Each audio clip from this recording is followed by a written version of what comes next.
the Reconstructionist Radio Podcast Network presents Worldview Media Podcast, where Gordon and Joyce Runyon view popular media through the lens of the biblical five-point covenant model to help believers appreciate and apply principles of exciting narrative and engaging storytelling. Coming to you live, backstage at the Live Aid concert way back in the 80s.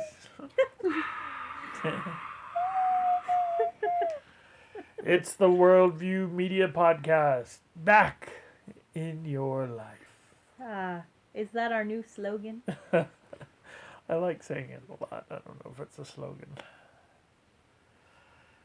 It's here. We're doing the Bohemian Rhapsody movie tonight. Yes. My name is Gordon Runyon. I'm your sterling host. My wife and co-host is Joyce, Hello. who is also sterling. Oh, nice. And silver. Yeah. Fancy. Also with us is Carmen, who is galvanized. Nice. Okay. Can I also be stainless? I don't know about that. Well, we know that can't be Gordon. And also with us is Jordan, who is drop forged. Ooh. Okay. You fancy. And so we're talking about Bohemian Rhapsody. And in this movie, we have kind of a biographical, fictionalized sketch of the rock band Queen, but specifically of the life of Freddie Mercury. Yeah. Not the whole life, but the professional, artistic life of Freddie Mercury, lead singer of Queen. And of course, that's condensed and kind of Skipped Squished. around. Yeah. Yeah. And just for fun's sake, Oh, boy. let's go around the circle here and y'all tell me what your favorite Queen song is and why. My, the favorite. You know, there's a lot of moods that go with that. Lots of flavors to choose I from. know, I have to look. I bought my first Queen 8-track Oh, boy. when I was barely out of middle school. And I bought it because of the song Another One Bites the Dust. But that's not my favorite Queen song. My favorite Queen song is Flash Gordon. No, I Why? don't think that's true. It's totally true. Oh, boy. All right, somebody else. Well, having a good time's a good time. Well, that's not what it's called. Well, but that's a That's good what time. it is, yeah. What else? Well, and then of course the Bohemian is really what, That's it. That's you know, that was their, Opus? yeah, I guess so, you know, because it was so long, it was so different, it was just so It's much. really something. And it was never supposed to have been a hit. It was never supposed to have been heard, so. Yeah. All right, one vote for Flash Gordon.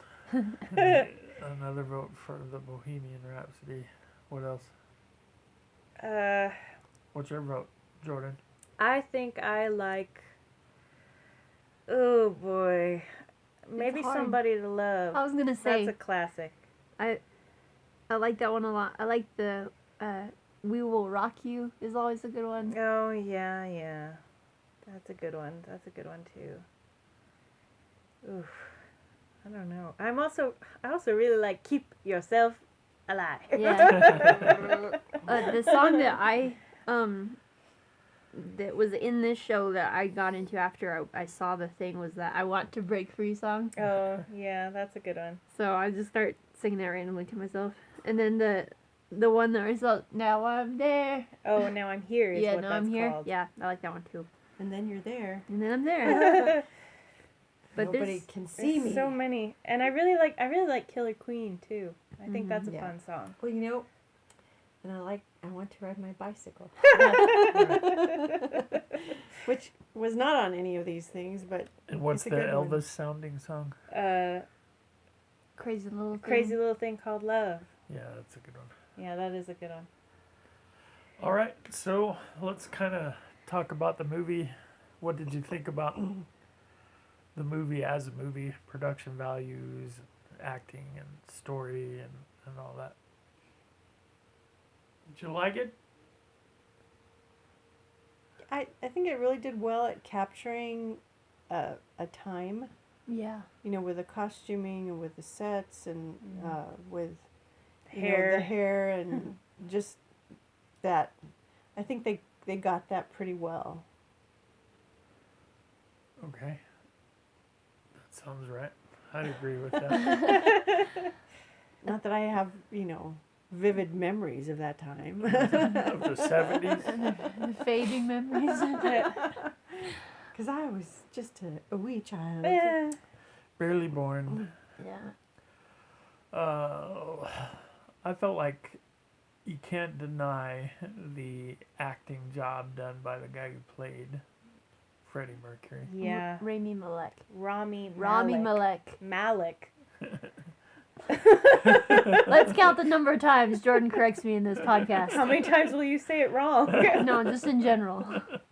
All right, so Yeah, I just felt like well, I guess we saw a documentary about the movie being made and all the like method actor extent that he went through to Yeah. The little, precisely mimic mannerisms and he yeah. wound up sounding a whole lot like Freddie Mercury Yeah. as well. Yeah. And I just recently saw a video online. This guy will like look at people in movies and if they're imitating their, you know, who are playing real people and how well they do their like idiolect and stuff. And he had like little things like his upper lip not moving very much when he talked and like his S sounds with just the way he has to move his tongue and stuff. So it was like he was really in it. He was going for it.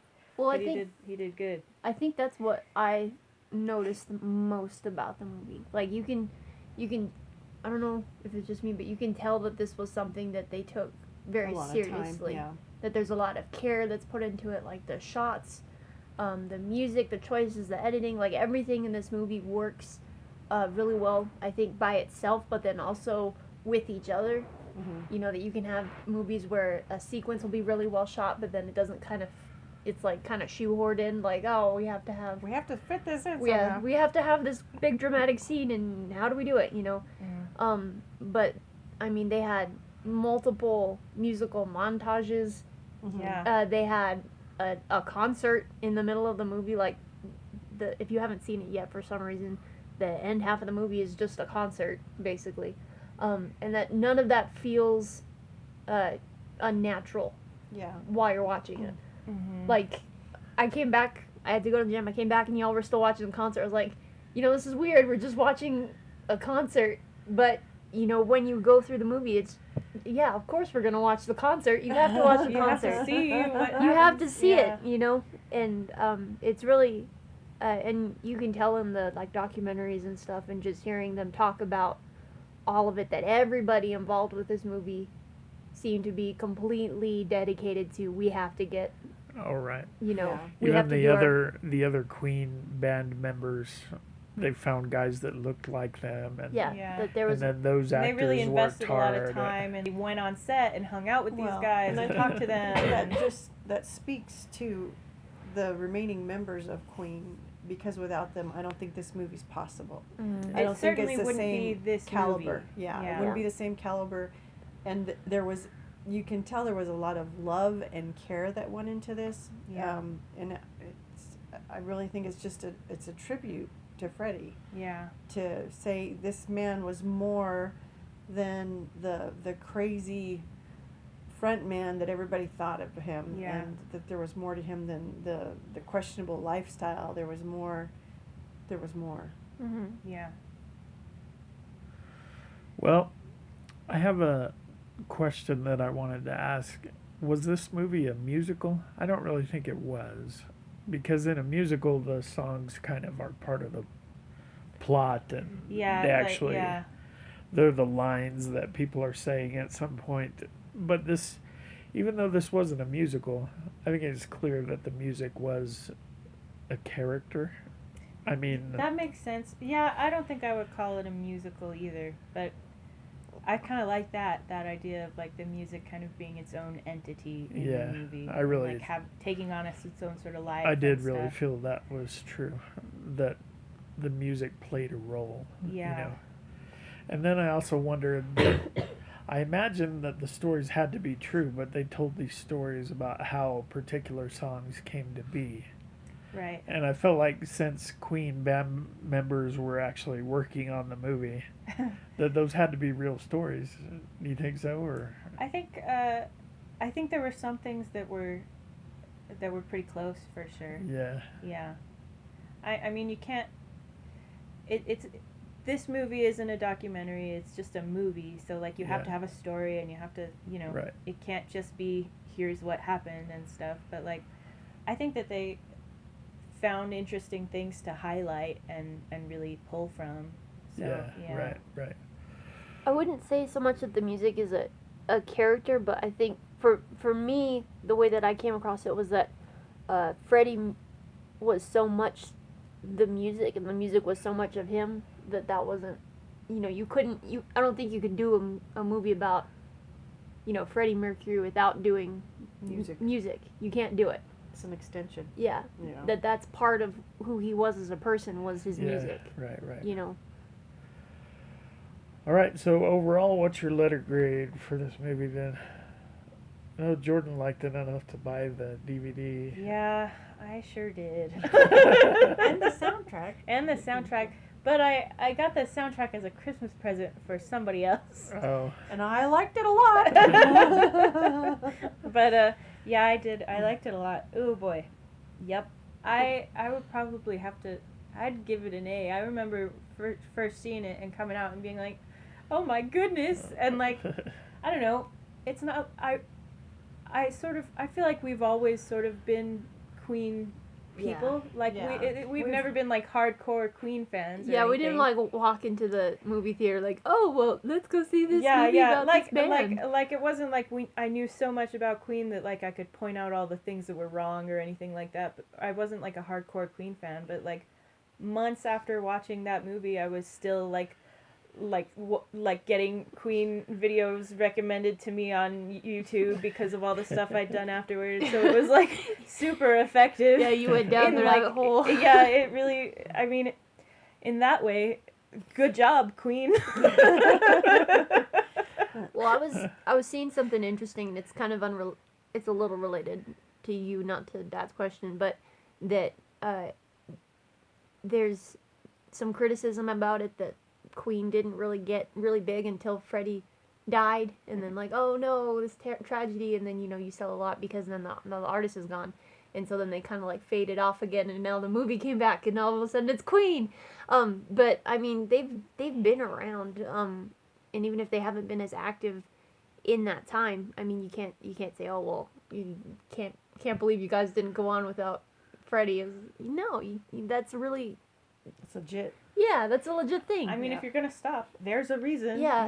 And That's one. if they haven't been Queen as they were back in the day, I mean, you can see traces of their influence in all of these different newer artists, the way that things are done, the things that they started have continued. Like music videos. Yeah, music videos, just the different ways they're recording, having the long kind of crazy sprawling songs and stuff like that, all the different it's all over the place. They've had a lasting influence. I'd probably give it an A. I really did enjoy it a lot. The the opening bit where they play the thing and Brian May does the Yeah. Brian May turns the opening credit For the music Fox, yeah. for Fox into a guitar solo. I was like, I'm probably going to enjoy this a lot more than I thought I was going to. Yeah, once that happened, I was like, all right. Yeah. So you have my attention. Yeah. And I've always wanted to, I like to pretend to play guitar, and Brian Mayne's always been one of those guys up at the top. Yeah. So, it was, I enjoyed it a lot. All right, so Jordan gives it an A. Carmen gives it an A. Ma. I really liked the movie a lot, and in saying that, I have to say also that this probably isn't a suitable movie No. for everyone in your family to sit down and watch. Right. Yeah. There are some scenes that probably it'd be better not to have smaller Sure. children see, but as adults and knowing who Freddie Mercury was and his lifestyle and the flamboyance, some of that is in the film, and still, with that being there, it's not as lewd and as crude as it could have been, and as it might have actually been. Yeah. Oh, So, surely less than it actually was. Yeah. So that's still there, but that's not the story. Right. And I think what is the story is very compelling, and that's what makes it such a good movie. So you have a letter grade. How much did you like it? I have to give it an A. Yeah. Really? Yeah. I give it a B, and I think the thing that draws it down for me is just, I mean, I hate to be that guy, but Oh no. Here we go. the gay kissing and stuff really bothered me. And then I realized, and this is just something to ponder, I realized that if you have a movie where like two people who aren't married to each other, maybe they're married to other people, if you have a man and a woman kissing as the beginning of an extramarital affair, I just admit I'm not nearly as morally offended by seeing them kiss as I was seeing the gay dudes kiss. One really grossed me out more, and frankly, I think that's probably natural. I don't think that makes me a homophobe or anything. I mean, I should be outraged about the extramarital affair Right. on the same kind of level, but one really does gross me out more, and I could have done without it, and so yeah, I give it a B.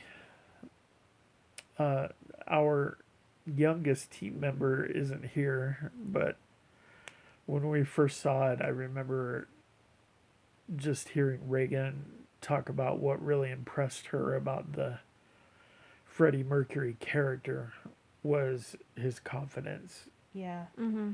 and that he knew he had a certain gift and certain particular natural talents, and nobody was going to talk him out of that. And for Reagan, she kind of walked around for a little while thinking, man, I got to get me some of that confidence, because she has talents and gifts, but she constantly is in doubt, and she'll let people talk her out of stuff. Yeah. So I felt like that kind of helped her, or encouraged her, I guess would be the way. Right. It was a cool example. Yeah. Well, even beyond that, like, even if he hadn't been so talented at music and stuff like that, that was what he was gonna do. Like, it didn't matter that, Right. he's one of those, if it wasn't for the talent, he would have been one of those, like, terrible people on American Idol that Right. come back year after year after year. He's all, because I'm gonna be a singer, but thankfully... This is what I was born to do. But, he was not only born to Everybody do Lucky for it, him, it really was. yeah, he was born to do it, and he was also born with the talent to do it, Yeah, so... yeah. But yeah, every time I watch this movie, I just watch him and I'm like, man, that guy, like, that's something to try He for. was focused in Yeah. that first part of his life, for sure. Yeah. Yep.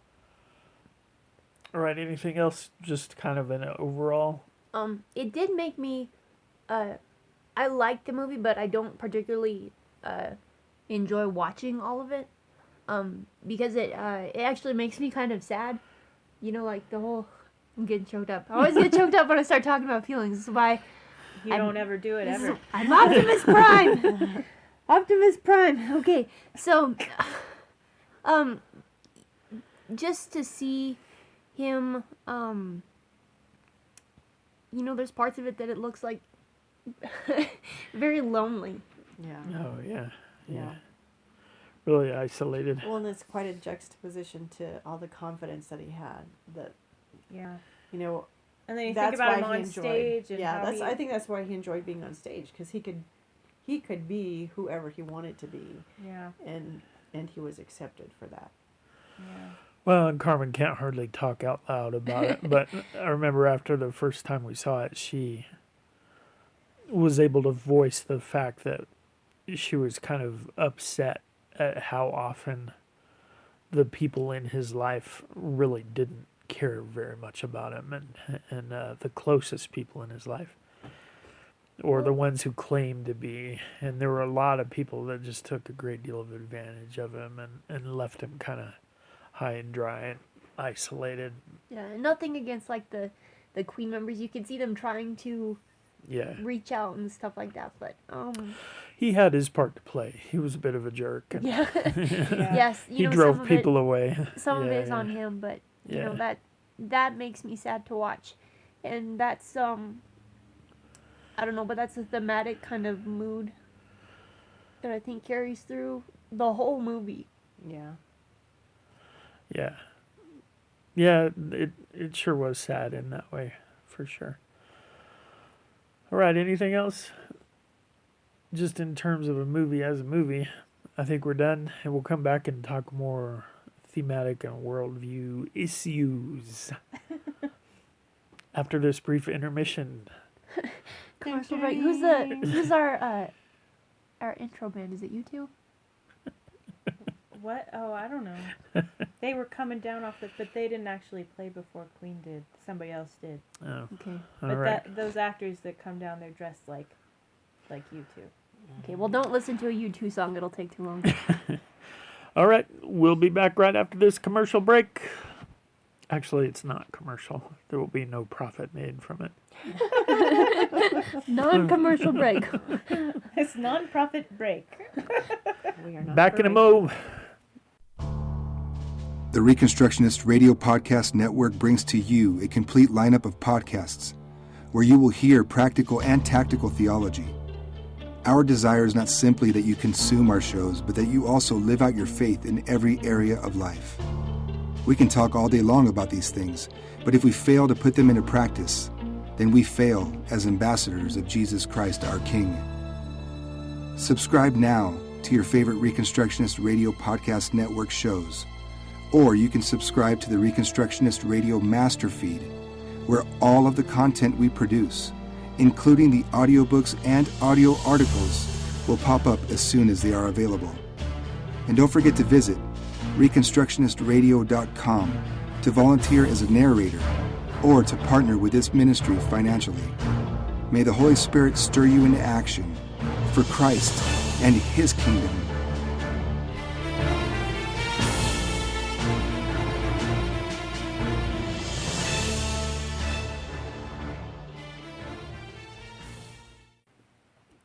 And we're back. Worldview Media Podcast. Now I'm there. Okay, we're going to talk thematic and kind of worldview stuff. The immediate thing to say is that this story is one that actually happened in the world that God made. And so, worldview-wise, it is set in the real world and with real consequences. One thing that kind of struck me as I watched this, and I don't think it was because of anything that was in the movie, but I was just thinking, if you go to the top of a building and you hop off of it and you crash to the ground, it wouldn't make much sense to blame God for striking you with gravity.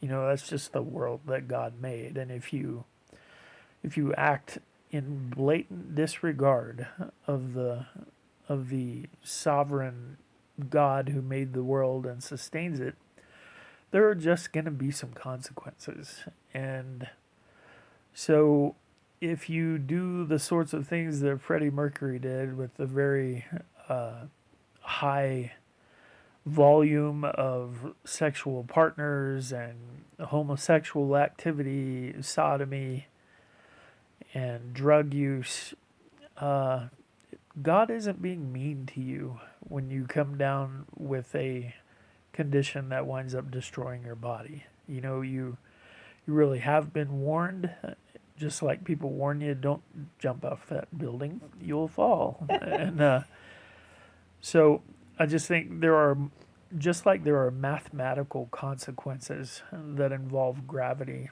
so in the world that God made, there are moral consequences. And you just can't flirt with those or try to defy them. That's just the way the world made, just like up is down and or up is not down, and what goes up must come down. Around. I knew it was there somewhere. Around, around, around, around. And so it was a very sad movie, though. He's a sympathetic character, this Freddie Mercury. You want to see him happy, you want to see him succeed, and even admire his talent and admire his commitment to his craft. But you just can't push the boundaries like that and think you're going to walk away unscathed. And I was sad that there was nobody around him who could tell him the truth. What else did y'all get? Well, I think looking at his life, he tried to do what he thought was right for a long time. And then they went out on the road and he had other influences kind of saying, oh, you should do whatever you want to do because look at who you are and you're good and you're all this other stuff. But I think that's kind of, that's our sin nature. That's who we are. We try as hard as we can, and we just say, well, I have to muscle through this and make this something, or I just have to indulge in everything. And so it's very human, his plight, and it is very sad because it just reminds me in Proverbs about the people you surround yourself with and how that really affects your life for real. Yeah. If you have bad influences, you're going to wind up in some bad places. Yeah. And, what's wisdom and how do you find knowledge and all these other things. And I think, I saw that in this little movie here. And so. Yeah. Jordan, do you have any worldview sorts of comments to make? Well, I think the thing that really sort of got me the very first time I watched it was toward the very beginning where the band is still just sort of starting out and stuff, and Freddie is like, he's always wanting to like do the next thing and get more stuff done and all that stuff, and selling the van so that they can record and all this stuff. And everybody's kind of mad at him because that wasn't his van. but come on, guys. But I think that sort of like, he was gonna make it so that Queen was the biggest deal that there ever was, and that was that was his whole mission. They were going to take everything over if it was the last thing he did, and I think that's a really cool that's a cool lesson for, I think, Christians, in that we all have callings and things that we're supposed to be doing to further like the kingdom and stuff, and that attitude of like, this train isn't stopping, Right. that's a good example of, he was dominionizing. He was. He was going to take over everything. It was for himself, but he was doing it. Sure, with the wrong attitudes and priorities, for sure. There was a bit of worldview anachronism. I'm sure y'all spotted it, but in the scene where Freddie's confessing to his wife that he may be a bisexual, I mean, based on all the many homosexual affairs he had had up to that point. He confesses, I may be a bisexual, and she's understandably mortified. And but they have her say at one point, and the thing is, it's not even your fault. Did you, Yeah. you remember that?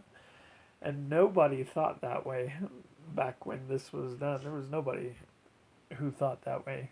And whether he was having affairs with men or women, she had every right to be really, really angry. Yeah. And to, in Bible days, to go to the judge and demand that this guy pay the penalty for that sort of activity. But she was suddenly early 80s or late 70s. She's got like a 2018 millennial view of homosexuality. Well, I think the thing with this movie is that it has. I'm gonna go again. Optimus Prime. Come on, roll out. Okay, I think this movie has a lot of examples of the wrong kind of love. That we have the love of money, the love of success, the love of being your own talents, of loving other people the wrong way, or loving somebody but not wanting to be that person that tells them, oh, this is wrong, So, that's all I got.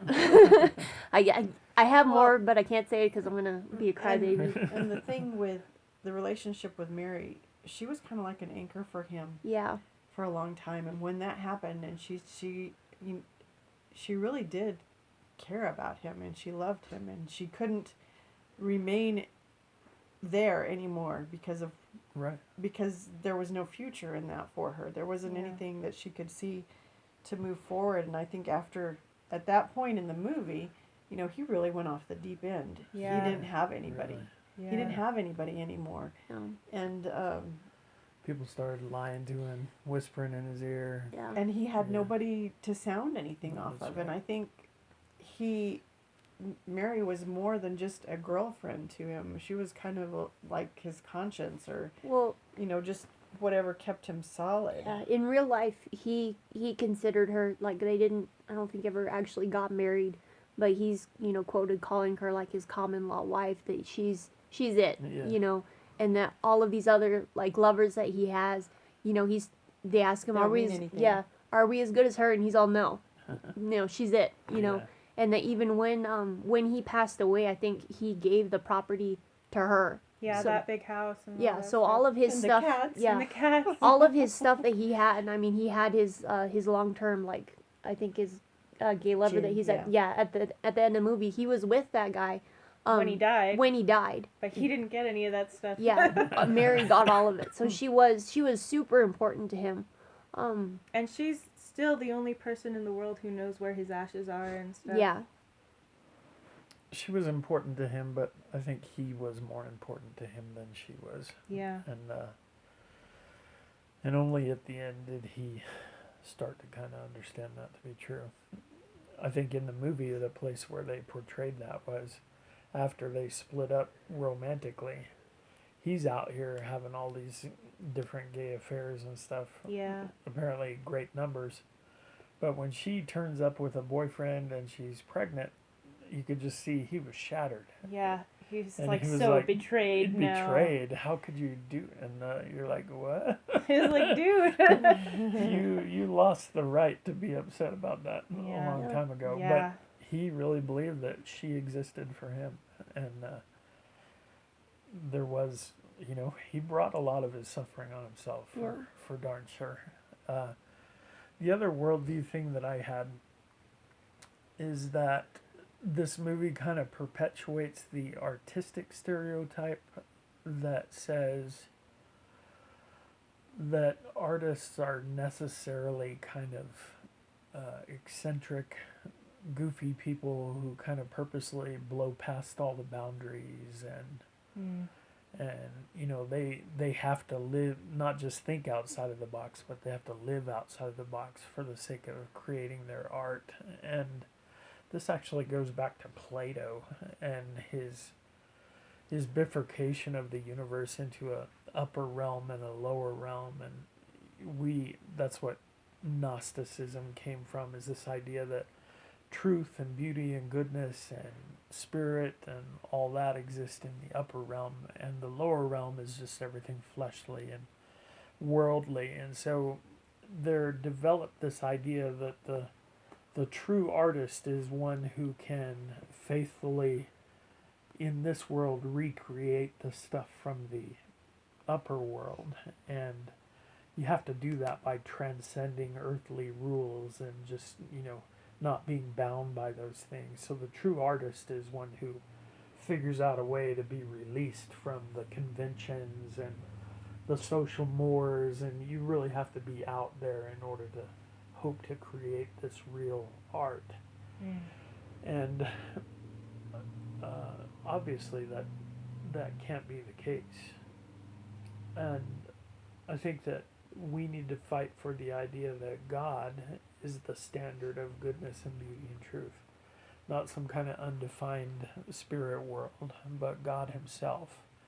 And, I firmly believe that if we had been there to hear King David playing the Psalms on his shepherd harp or whatever, I think we would be stunned at the beauty of that. And yet here was a man who was grounded. He longed to obey God. He didn't feel like he needed to blow past all the boundaries for the sake of his art, but it was the fact that he was seeking after God that made his art significant and real. And I think the other example of that is Bach, and how, as Martin Selbrede has pointed out, that classical music is sometimes divided into BB and AB, before Bach and after Bach. He was that pivot point that changed everything. And he did all that as a man hoping to serve the glory of Christ, and had no interest in blowing past the boundaries, but wanted to live his life in obedience. However imperfectly he managed to do that. But I just think that's a myth that we really need to be careful about, and be ready to kind of speak against this idea that if you're going to be a real artist, you have to kind of transcend humanity and be something other than that. And I really felt like that was kind of a thematic scene in the movie. That part of what seemed to propel his art was the fact that he was just radically different than everybody else, and he's kind of doing things his own way, and nobody can rein him in, and that sort of thing. Well, I think part of that needs to come back to the fact that there's a restrictive sort of more about Christianity and faith and belief, is that if you're this, then you're tight, and you don't dance, you don't drink, you don't do anything fun, stuff like that. But I think that comes back to, again, another issue with the way that the world views concepts, and how our filter is broken, if you want to say, that we have the wrong idea of what freedom is. Yeah. And we have the wrong idea of how to enjoy that freedom. Sure. So, I mean, you tell the little kid, hey, don't touch this. The first thing you'll be like, well, I want to touch it now, and that's not something that I think we were built with. Yeah. That's not something that we should have ever had an issue with, for someone to say, don't do this. Oh, okay. That's not. That's an alien desire. Yeah. That's something that we struggle against. So I think that's an issue that we need to, and I have to kind of tell myself that too sometimes, is that, I'm not restricted. That I have all of this out in the world that God has given me to go and play with, and have dominion over. And, it's like Simba, just everything the light touches, just don't touch these things. And how greedy and how self-centered am I going to be that, I have all the things that the light touches, but this little tiny section of the dark that I'm fully aware is going to, I'm not supposed to touch it. It's going to hurt me if I touch it. I still want to touch it. That's something I have to, remind myself of, don't be the silly lion cub that runs off to the elephant graveyard. You have everything else. I did notice too, and I hate to say this, because it makes me sound like I'm just being a fuddy-duddy. We'll tell you if you are.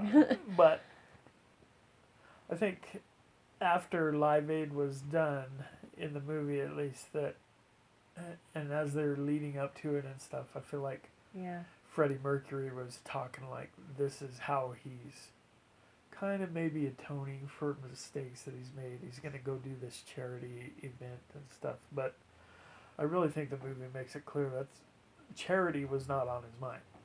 He what he wanted was that moment of being acknowledged as one of the top acts in the world, and we're going to make our comeback here. I don't know if that was it, because he was a performer. Mm-hmm. He enjoyed that thoroughly, and he always had a connection with his audience, no matter how big the screen was, or how small the stage was, or how large the crowd was. Sure.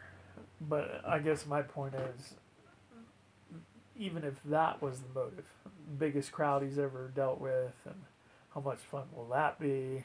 And it wasn't so much because of I don't know. all these starving kids in Africa. Yeah, no, I think there was some parts of it from all of that I think at some point, yes, it's I'm going to, he's trying to fix His relationship things. with his Mates. his mates, his Yeah. bandmates. his band guys, have been Well, his and then, family, and it's like he finally connects with his father too. In Yeah. that, Yeah. because you say, I'm always doing these things, and it's self-serving, but here it is, good thoughts, good deeds, Right. and that's what I'm doing. yeah. And it is a movie. It's there's supposed to be some kind of resolution, that he's gone through this journey. He's realized he's made a mistake, and so now he can either He's made a few. I thank you all. But he's come to this point, and he can either continue doing this thing, or he can try and fix it.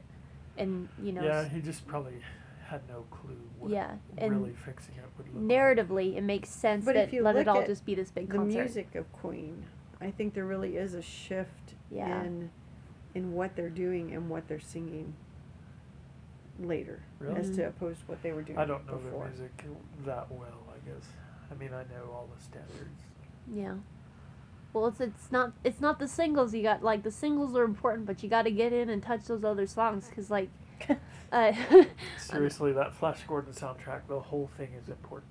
okay, sure, but I can't make it through half of that song. But I mean, I thought tells about a that. It would story. be interesting to go through the all I'm whole looking for in discography a and song. start at the beginning and see what they're singing about, and then how that progresses.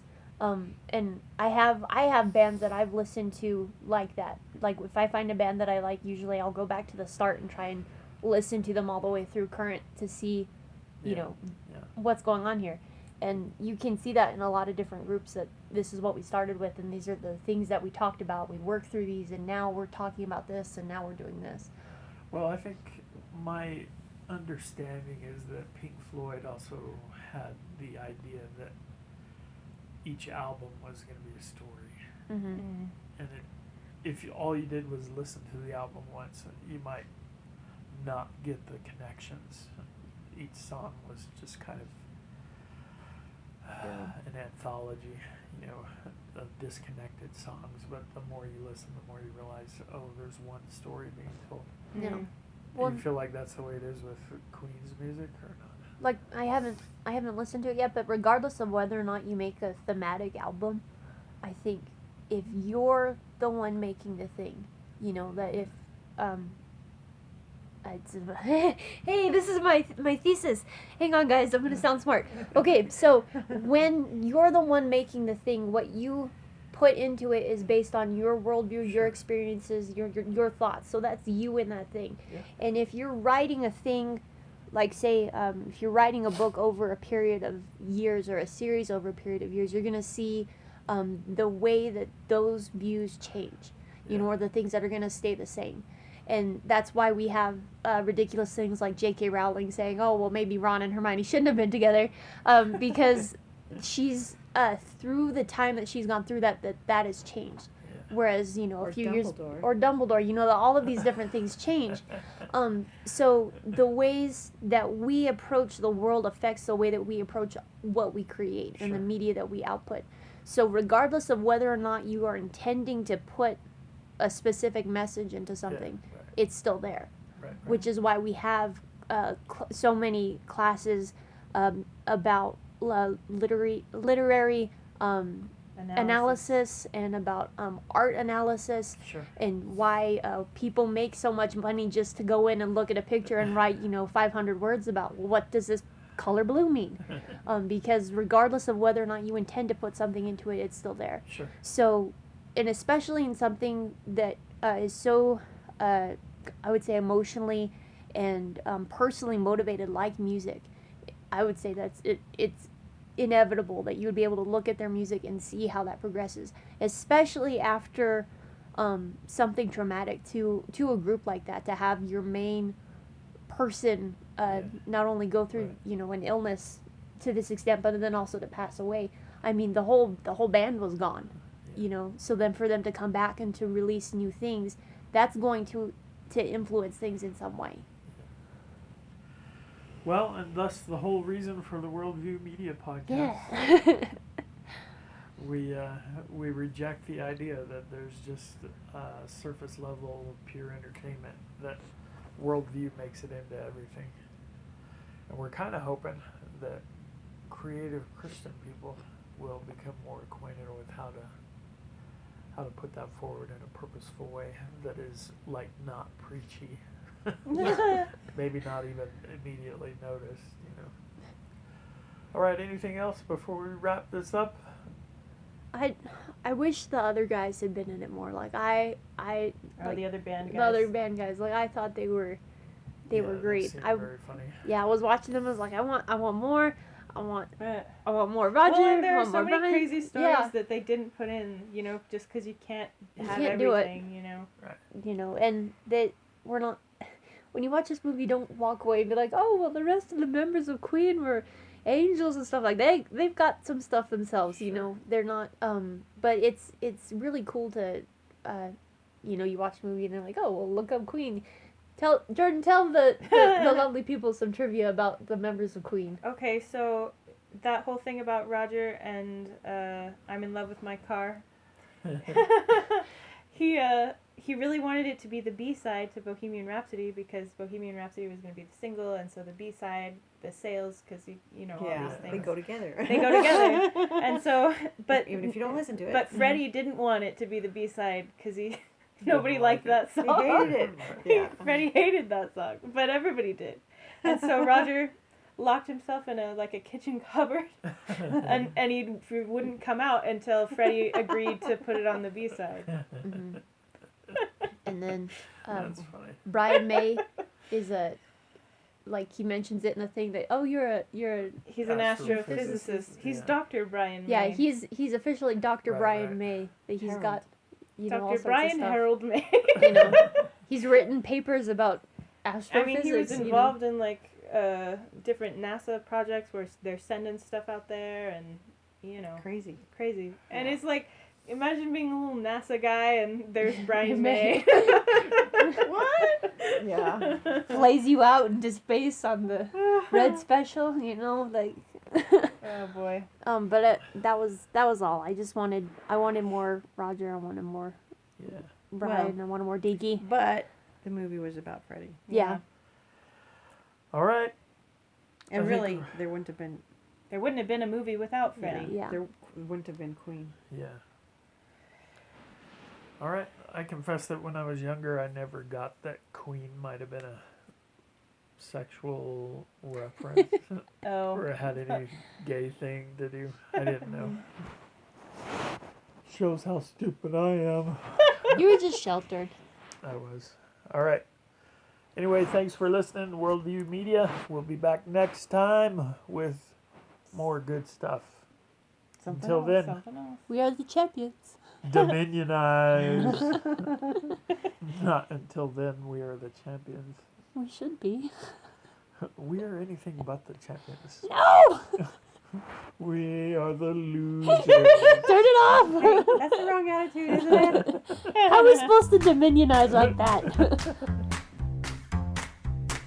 Thank you for listening to the Worldview Media Podcast. Please visit reconstructionistradio.com to check out the other podcasts in our network and to download our free audiobooks.